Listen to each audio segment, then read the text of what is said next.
এসো এসো বাছারা, বসো। তার সব কুশল তো? হ্যাঁ গুরুদেব। তোমাদেরকে আজ ডেকে পাঠিয়েছি এক বিশেষ কারণে। সেটাই বলি। তোমাদের পিতার মৃত্যু 2 বছর হলো।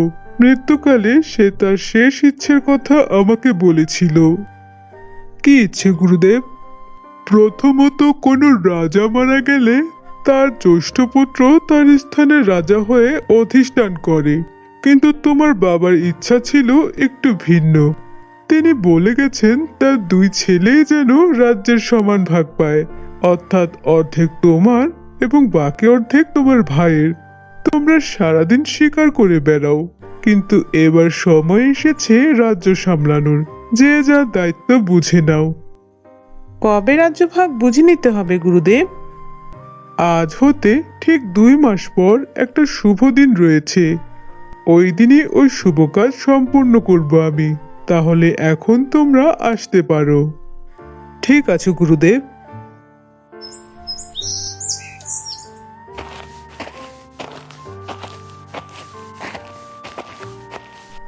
বাবার এ কেমন বিচার? হ্যাঁ, জ্যেষ্ঠ পুত্র হয়েও রাজ্য কেন আমি তৃপ্তানলকে দেব?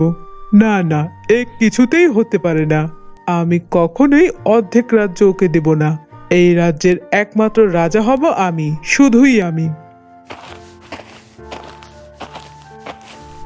দাদা, হ্যাঁ, কিছু বলবে? বলছিলাম যে কিছুদিন পরেই তো রাজা হতে চলেছি। তখন রাজ্যভারে তো আর তোমার মাছ ধরা আর আমার শিকারে নজর দেওয়া হবে না। তাই যদি আজ আমরা বের হই তাহলে কেমন হয়?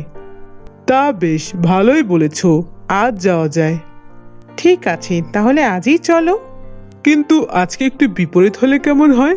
মানে, আমি যাব শিকারে আর তুমি যাবে মাছ ধরতে। অবশ্যই দাদা, এ তো খুব ভালো প্রস্তাব। তুমি শুধু আমাকে তোমার ছিপ বড়শিটা দাও। হ্যাঁ হ্যাঁ, সে আমি দিয়ে দেব। তাহলে এখনই বের হওয়া যাক। ঠিক আছে, চলো তাহলে। কাঠ ফাটা রোদে সে কখন যে জালে ছিপ ফেলে বসে আছি, কিন্তু কোনো মাছেরই পাত্তা নেই। মাছ ধরা খুবই ধৈর্যের বিষয়। দাদা যে কিভাবে মাছ ধরে তা কে জানে। এই তো এবার একটা মাছ মনে হয় টোপ গিলেছে। টান দেখে তো মনে হচ্ছে খুব বড় আকারের মাছ। জোরে টান দিই, তাহলে হয়তো উঠে আসবে। এই যা, মাছ তো বড়শি সমেত পালালো। এবার এটা দেখে তো দাদা খুব রাগ করবে। জালের নিচ থেকে বড়শি কেটে দিয়ে মোক্ষম চালটা দিয়েছি। ও কিছুই বুঝতে পারেনি। এই একটা চালেই তৃপ্তানল কুপোকাত। ও জীবনেও বড়শি খুঁজে পাবে না, আর আমার সামনেও এসে দাঁড়াতে পারবে না। তাই আমাকে আর রাজ্যের ভাগ দিতে হবে না। ছি ছি ছি ছি ছি ছি।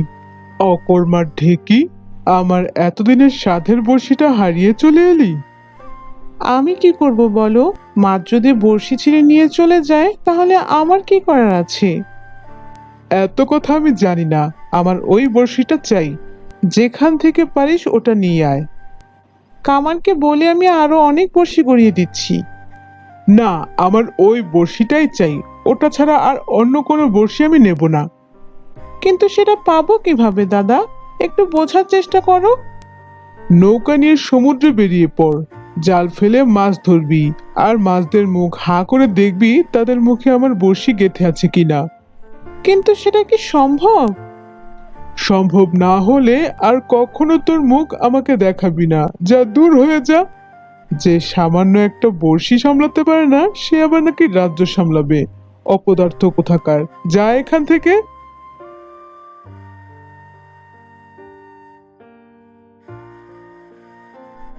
1 মাস ধরে তো শুধু খুঁজেই চলছি, কিন্তু কিছুই তো পেলাম না। আরে, পারে ওটা কে পড়ে আছে?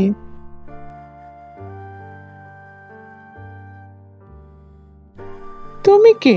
তুমি এই জলে কিভাবে আটকে পড়লে? আমি হলাম এই সমুদ্র রাজার একমাত্র মেয়ে মায়া। সমুদ্রে সাঁতার কাটতে কাটতে জেলেদের জালে ধরা পড়ি, আর তখনই একটা বিশাল তিমি জালটাকে টেনে এখানে নিয়ে আসে।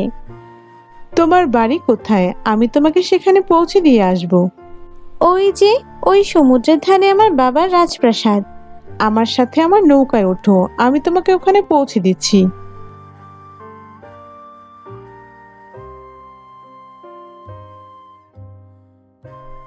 মহারাজ, রাজকন্যা আপনার ঘরের দিকেই আসছে, আর তাকে নিয়ে আসছে একজন রাজপুত্র। মা, বাবা। সমুদ্রে সাঁতার কাটতে গিয়ে কোথায় হারিয়ে গিয়েছিলি মা? সে অনেক কথা মা, পরে তোমাকে সব খুলে বলবো, কিন্তু এই রাজপুত্র না থাকলে আমি হয়তো জলে ডুবেই মারা যেতাম। বাবা, তুমি কে? তোমার পরিচয় কি? আমি নিপ্পন দেশের রাজপুত্র। বাহ, খুব ভালো। তুমি আমার মেয়ের প্রাণ বাঁচিয়েছো। আমি তোমার প্রতি চিরকৃতজ্ঞ। চলো বাবা, অতিথিশালায় গিয়ে বিশ্রাম নেবে। চলো, অনেক কথা আছে তোমার সাথে। বুঝলাম। তাহলে তুমি বড়শি খোঁজার জন্য সমুদ্রে ঘুরে বেড়াচ্ছিলে। আমি তোমাকে বড়শি খুঁজে দেব। আমি আজই আমার মন্ত্রী সেনাপতি পাঠিয়ে দিচ্ছি। চিন্তা করো না, বড়শি তুমি পাবেই পাবে।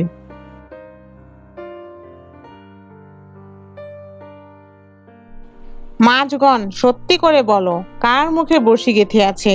মিথ্যা বললে কিন্তু রাজামশাই কঠিন শাস্তি দেবেন। আমার মুখে। কিছুদিন ধরে আমার মুখে একটা বড়শি বেঁধে শুধু খচখচ করছে। মন্ত্রী মশাই, একটু বের করে দিন না দেখি। সেনাপতি, মাছের মুখ থেকে বড়শি বের করো।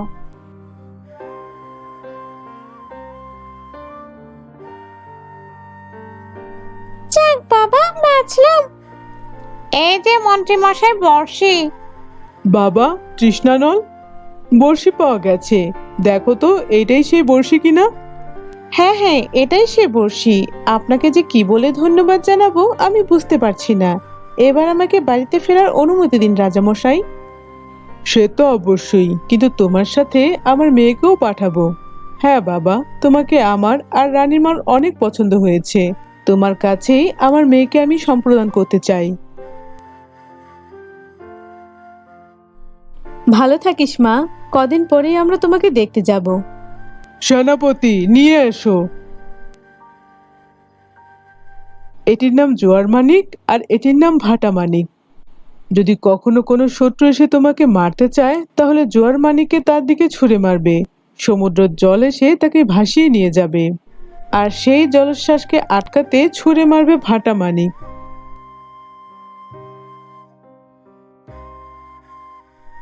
মহারাজ, আপনার ভাই তৃপ্তানল ফিরে এসেছে, সঙ্গে করে আবার বউ নিয়ে এসেছে। এই নাও দাদা, তোমার বড়শি। বড়শি? হ্যাঁ হ্যাঁ হ্যাঁ, ওই সামান্য বড়শি কে চায়? দূর হয়ে যা আমার সামনে থেকে। তুই আমার একমাত্র শত্রু। তোকে আমি কেটে দুটুকরো করব। এই নাও। কে আছো? বাঁচাও, আমাকে বাঁচাও। ভাই, ভাই আমার, বাঁচা। আমাকে ক্ষমা করে দে, আমার অনেক বড় ভুল হয়ে গেছে। এসো দাদা, এখন থেকে আমরা দুই ভাই একসাথে এই রাজ্য সামলাই।